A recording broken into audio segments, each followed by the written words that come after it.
ভগবান শ্রীকৃষ্ণ বলেন, আমি এসেছি তোমার কাছে তোমায় কিছু বলার জন্যে।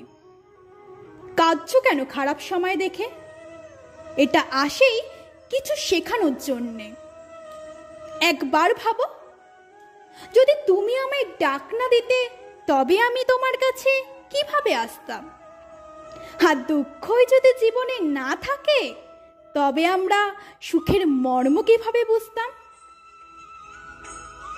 আর কি সুখ দেব আমি তোমায়? যখন কর্ণ আমায় ডেকেছিল তখন আমাকেও যেতে হয়েছিল, কান্না আমিও করেছিলাম। যে গ্রাম আমায় পালন করেছিল সেই সব ছেড়ে আমাকেও যেতে হয়েছিল। তাই মনে রেখো, দুঃখ কাউকে দেখাতে যেও না। হাসি মুখে নিজের কান্নাকে ঢাকতে শেখো।